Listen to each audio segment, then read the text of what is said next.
오늘도 하나님 말씀 함께 대하게 되어서 여러분 모두를 진심으로 축복하고 사랑합니다. 이사야서 40장 31절입니다.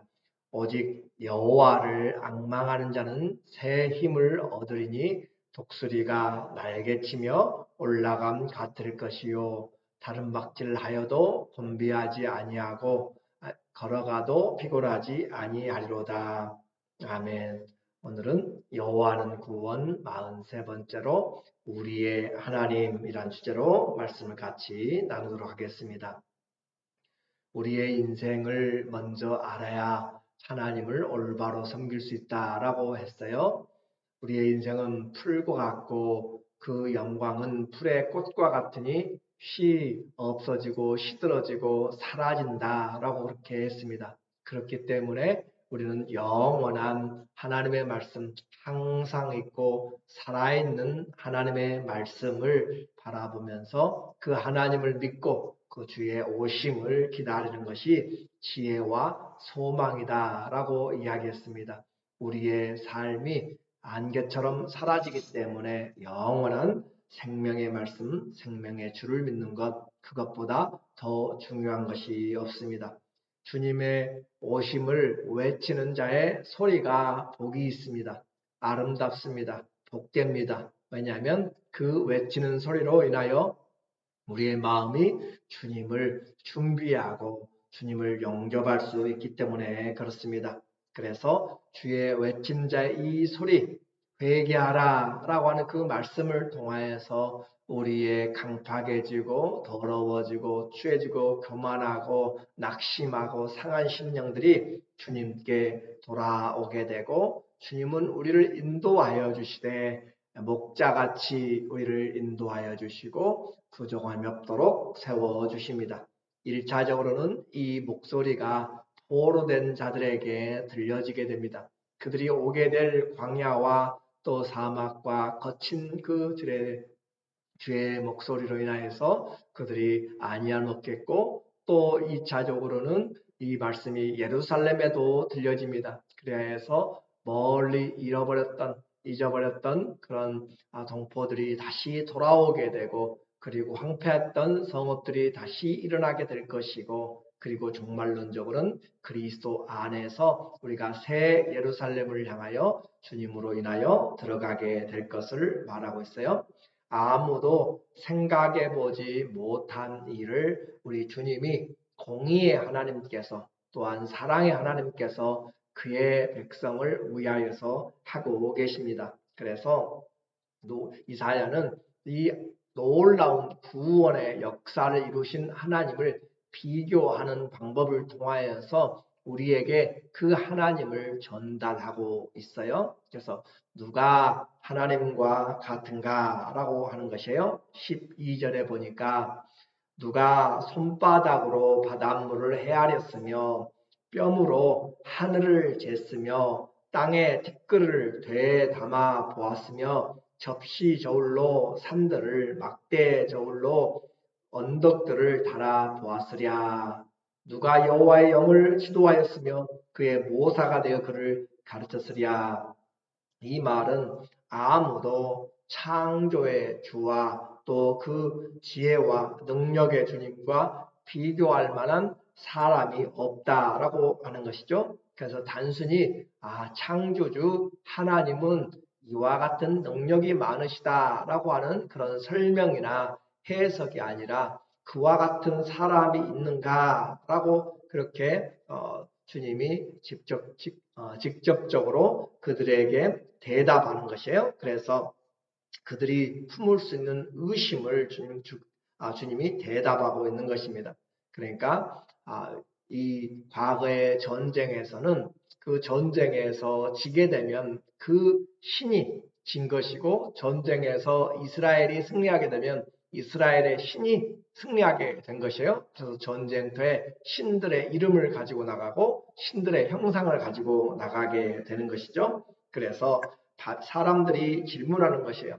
바벨론의 신들에게 이스라엘의 하나님은 정복당하지 않았는가라고 그렇게 하는 것이죠. 그리고 그 큰 열국에 대하여서 어떻게 이 조그만한 나라의 신이 돼야 할 것인가 라고 하는 그런 마음속의 질문들, 하나님이 살아계시다면 우리가 어떻게 질 수가 있는가? 하나님이 살아계시다면 어떻게 우리가 이렇게 아플 수가 있고 이렇게 일이 잘 안 풀리고 힘들 수가 있는가라는 그런 의심들을 하게 되는 것이에요. 그런 사람들에게 그런 마음에 품은 그런 의심들에 대해서 하나님의 자신을 지금 나타내고 있는 것이에요. 그래서 하나님께서 그들은 하나님을 알지 못했습니다. 비교할 수 없는 그 하나님의 권능과 그 사랑을 그들은 전혀 알지 못했기 때문에 한번 생각해 보라라고 이야기하는 것이에요. 누가 하나님과 같으냐라고 이야기해요. 그래서 하나님 나와 같으면 너희들이 한번 해보아라라고 하는 것이죠. 자, 너희가 이제 신을 믿고 또 아니면 너희가 능력이 있다면 그 바다, 엄청난 바다죠. 그 바다를 손바닥으로 한번 바닷물을 다 퍼내봐라 라고 하는 것이고, 그 손바닥으로 하늘을 한번 재보라. 그 하늘을 어떻게 잴 것이에요? 또 땅의 티끌을 접시저울에, 또 막대저울에 또 산들을 달아보라 라고 하는 것이에요. 어떻게 그 마운틴 레이니어를 내가 손에 들고 저울에 그 무게를 달아보겠어요? 그와 같이 너희들은 할 수 없다라고 하는 것이죠.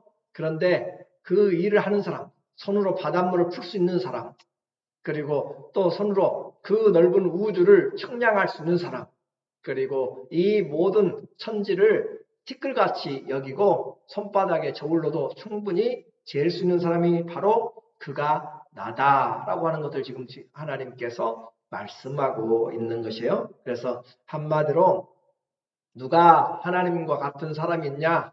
없다. 내가 바로 그래서 누가 여호와의 영을 지도하였으며 그의 모사가 되어 그를 가르쳤는가라고 이야기하는 것이죠. 그래서 나보라.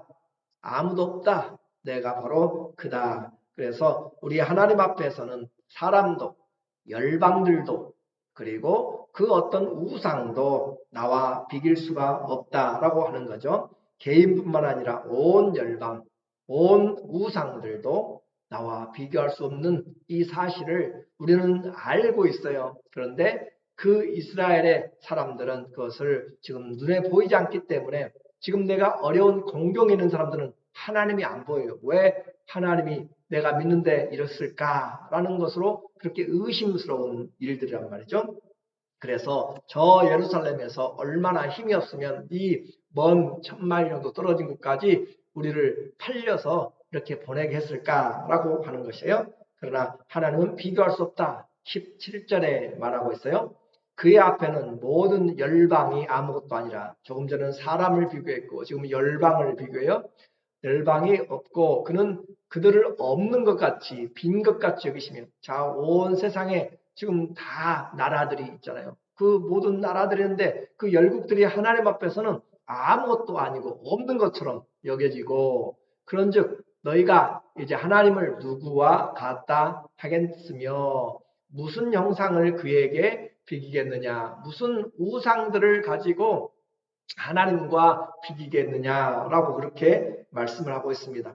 우리에게 이 하나님, 우리는 이제 이 신적 지식을 이 신약 시대에는 너무나 놀랍게 받고 성경이 완성됨으로 인하여 하늘과 땅의 모든 주 만유의 주님을 우리는 알고 있지만, 당시에는 교통도 적고 사람들도 왕래도 적고 지역적으로 소모되어서 각 지역마다 신들이 있어요. 지역마다. 여러분도 어렸을 때는 각각 그 불교와 또 도교와 또 여러 우상들, 미신들, 토속 신앙, 샤머니즘에 의하여서 얼마나 많은 그런 이야기들을 신들이 있는지, 동해 가면 동해 용왕이 있고 서해 가면 서해 용왕이 있고 장독에 가면 장독신이 있고 여러 가지의 신들이 각각에 있어서 이사 가는 것부터 시작해서 모든 것들을 다 올가면은 그런 귀신과 우상 천지들의 천지의 삶이었다는 걸 생각할 때, 나라의 주권을 붙잡고 있는 그 신은 강한 자들이죠.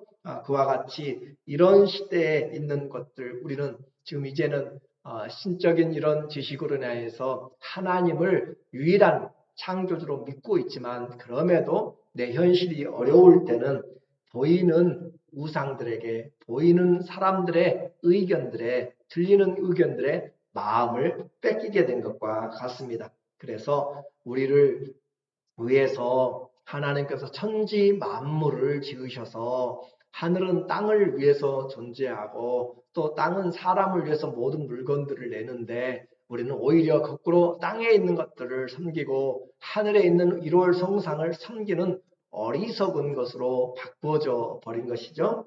그래서 하나님을 떠나는 사람이 많습니다. 하나님은 그와 같은 사람들을 지금 다시는 일어나지 않기를 바라는 마음으로 정말 수상 같은 말씀으로 경고를 하고 있어요. 21절 너는 너희가 알지 못하였느냐 너희가 듣지 못하였느냐 태초부터 너희에게 전하지 아니하였느냐. 하나님은 태초부터 계속 선지자들을 보내서 말씀했다라고 하는 거죠. 땅의 기초가 창조될 때부터 너희가 깨닫지 못하였느냐. 그는 땅 위 궁창에 앉으시나니 땅에 있는 사람들은 메뚜기 같으니라. 그가 하늘을 차일같이 펴셨으며 거주할 천막같이 치셨고 과학자들은 하나님이 땅을 차일같이 펴셨다라고 하는 걸 통해서 빅뱅이라고 하는 것들을 지금 이야기를 하고 있는 것이죠. 그래서 그들이 연구하고 찾아보니까 이 우주가 빅뱅처럼 커다란 대폭발처럼 그렇게 퍼졌다는 것이죠. 보니까 성경에 하나님이 차일같이 펴셨다라고 그렇게 하고 있는 것들이 성경에는 이미 나타나고 있는 것이죠. 이와 같이 하나님이 주님은 만드시고 또 하나님께서 행하셨는데 하나님의 말씀을 있고 또 지금 운행하고 계시고 지금 그 만물 가운데서 하나님 역사하고 있는 하나님의 주권을 우리는 지금도 우리는 믿지 않고 있다라고 하는 거죠. 그래서 주님은 이와 같이 주님을 믿지 않고 따르는 자들을 향하여서 하나님이 강한 경고를 앞으로 계속 하실 것입니다. 25절에 보니까 거룩하신 이가 이르시되 그런즉 너희가 나를 누구에게 비교하여 나를 그와 동등되게 하겠느냐 하시니라. 지금 이 포로된 사람들에게는 하나님에 대한 의심이 가득 찹니다. 하나님이 여전히 우리를 사랑하시는가? 하나님의 아브라함의 약속이 지금도 여전히 우리에게 있는가? 다윗에게 준 그 왕권이 약속이 지금도 여전히 있는가? 우리는 선민인가? 라고 하는 그런 의심부터 시작하여서 여러 의심들이 있을 때 하나님이 지금 불러내시면서 그들에게 하나님의 말씀을 통하여서 나는 여전히 창조의 주님이고 나는 여전히 약속을 지키고 나는 여전히 온 세상을 주관하고 있다라고 하는 것이에요. 너희는 눈을 들어 높이 들어 누가 이 모든 것을 창조하는가 보라. 좀 지혜가 있으면 생각하는 사람이면 눈을 들어서 한번 쳐다보라. 이 모든 만상을 누가 만들었는가. 주께서는 수요대로 만상을 이끌어내시고 그들의 모든 이름을 부르시나니 그의 권세가 크고 그 능력이 강함으로 하나도 빠짐이 없느니라. 하나님은 만드실 뿐만 아니라 그것을 운행하시고 또 주관하시고 하나님의 뜻대로 인도해 나가시는 자유자이신 하나님, 능력의 하나님을 이야기해요. 이제 이와 같은 신적인 지식을 전달받은 사람, 또 이와 같은 하나님에 대하여서 믿는 우리들은 어떻게 할 것인가 그 말이죠. 우리의 현장에서 주님을 신뢰하고 또 주님께 도움을 받는, 그래서 다른 데로 가지 마라 이 말이에요. 사람들에게 가지 말고 하나님께 나와서 내게 도움을 청하라. 27절에 야곱아 어찌하여 네가 말하며 이스라엘아 네가 이르기를 내 길은 여호와께 숨겨졌으며 내 송사는 내 하나님에게서 벗어난다 하느냐. 그래서 이 사람들은 지금 1차적으로 포로된 사람들에게 이 선포가 지금 되어지고 있다라고 생각할 때 포로되어서 2세, 3세가 됐잖아요. 70년간의 포로 생활이니까 2세, 3세들이 살아가면서 그들이 생각할 때는 억울하단 말이죠. 내가 잘못한 것도 없는데 지금 포로되어서 이방인으로 이렇게 태어나서 이 땅에서 노예로 또 이렇게 나그네처럼 살고 있는 억울한 포로 생활을 하고 있다고 생각해요. 그렇게 부당하죠. 내가 잘못한 것도 아니고 우리 조상들이 잘못해가지고 팔려와서 이곳에서 지금 만약에 저 아프리카에서 그 과거의 노예 제도를 통하여서 흑인들이 끌려와가지고 그 조상들, 우리 알렉스 헤일리의 그 뿌리라는 것도 봤잖아요. 그렇게 이렇게 구타킨테라고 하는 그 조상이 끌려와가지고 여기서 자녀를 낳고 하는데 그 자녀들은 무슨 죄가 있어서 여기에 내가 노예 생활하는가라는 그런 것들. 그래서 이렇게 우리는 부당함에도 불구하고 하나님 우리를 관심도 쓰지 않고 우리 사정을 주님이 모른다라고 그렇게 2세, 3세들이 생각한단 말이에요. 그런 자들에 대해서 지금 주님이 말씀하고 있는 것이에요. 야곱아, 어찌하여 네가 말하기를, 이스라엘아 네가 어찌하여 이르기를, 내 길은, 내 인생은 왜 이렇게 꼬였냐는 거죠. 내 인생은 여호와께 숨겨졌으며 내 송사는, 내 억울한 것, 이것은 내 하나님께서 벗어난다 하느냐. 아니다. 하나님이 다 보고 계신다. 하나님이 다 살펴보고 계신다. 하나님이 그 사정을 모르는 것이 아니라 마음을 쓰고 있다라고 하시면서 하나님은 이 일을 처음부터 계획하신 분이시고 또 공의와 사랑으로 빠짐없이 진행하고 계시는 분이기 때문에 하나님은 공의로우신 분이시고 하나님은 또한 사랑이 많으신데 하나도 불의한 것이 없다. 하나님은 불의한 분이 아니시다. 영적으로 이제 그 과거에서 돌아와서 오늘 이 시대에 우리가 예수님을 믿으면서 지금 내가 남들이 알지 못하는 그런 오해된 일들을 내가 받을 수가 있고 또 힘들고 어려운 상황에 빠져 있을 수가 있어도 왜 내 사정은 이렇게 숨겨져 있고 내 사정은 답답한데 응답하지 않는가 라를 때도 하나님께서 살피시고 들으시고 응답하시고 주님이 우리와 함께 계시기 때문에 낙심하지 말라. 내가 너희와 함께 한다 라고 하는 것을 지금 심어주고 있는 것이에요. 28절에 너는 알지 못하였느냐? 너는 듣지 못하였느냐? 영원하신 하나님 여호와 너 들어본 적이 없느냐? 그 말이죠. 땅끝까지 창조하신 이는 피곤하지 않으시며 곤비하지 않으시며 명철이 한이 없으시며 그래서 피곤한 자에게는 능력을 주시며 무능한 자에게는 힘을 더하시나니 한마디로 주님을 경외하는 것이 보배요 또 힘입니다. 포로되어서 피곤하고 무능하고 묶인 모든 자에게 주님을 찾는 것이 능력이고 길입니다. 주님은 공의로우시고 인자하시고 선하시고 그 영원하신 사랑으로 인해서 주님께 나오는 자들에게 은혜로우십니다. 이 말한 것 우리에게 믿음으로 일어서면 우리는 주의 도우심을 받는다라고 하는 거죠. 믿음 생활은 이처럼 우리의 모든 매일의 짐들을 주님 앞에 맡기고 매일매일 우리와 동행하시는 그 하나님으로 인해서 새 힘을 얻고 주님과 동행하는 신앙의 여정입니다. 오늘은 오늘의 주님의 은혜와 함께 주님의 일하심과 함께 동행하는 것이에요. 세상에 강한 자들을 다 넘어집니다. 그렇다 할지라도 젊음이 힘이라고 말하는 그런 젊음, 소년, 장정들이 다 넘어질지라도 하나님을 경외하는 자는 승리하게 됩니다. 30절에 소년이라도 피곤하며 곤비하며 장정이라도 넘어지며 쓰러지되 오직 여호와를 앙망하는 자는 새 힘을 얻으리니 인생의 젊음, 인생에 뛰어나가는 그런 시기에 있는 사람들도 다 넘어지고 인생을 의지하는 그 황금기는 다 쓰러질지 몰라도 정말 우리에게 힘은 하나님을 의뢰하는 것이다 라고 하는 거죠. 오직 여호와를 앙망하는 자는 새 힘을 얻으리니 독수리가 날개치며 올라가면 곁들일 것이요 다른 박질하여도 곤비하지 아니하겠고 걸어가도 피곤하지 아니하로다. 이것의 1차적인 내용은 그 먼 길, 1000km가 넘는 거의 1500km니까 저 1000마일 되는 그런 먼 길을 그들이 돌아오게 될 때 하나님께서 그들에게 힘이 되어주고 이건 소년의 힘으로 장정의 능력으로 올 수 있는 것이 아니고 이것은 또 영적으로 본다면 우리의 구원은 그 하나님의 나라에 갈 때까지 우리의 힘과 또 능력과 권세와 부와 그 어떤 지식으로도 우리는 하나님 앞에 나갈 수가 없고 오직 하나님을 경외하는 자가 독수리가 날개치며 올라간 것 같이 도움을 얻게 됩니다. 그 무엇과 비교할 수 없는 하나님의 신뢰함이 오늘 우리에게 다시 일어나기를 원합니다.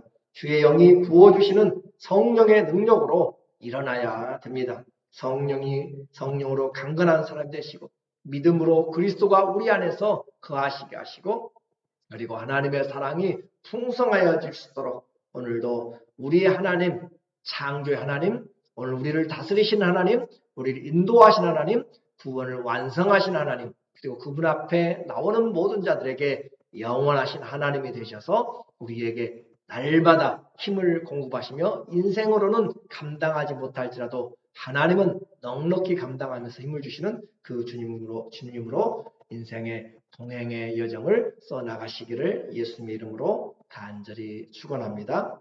아멘. 기도하겠습니다.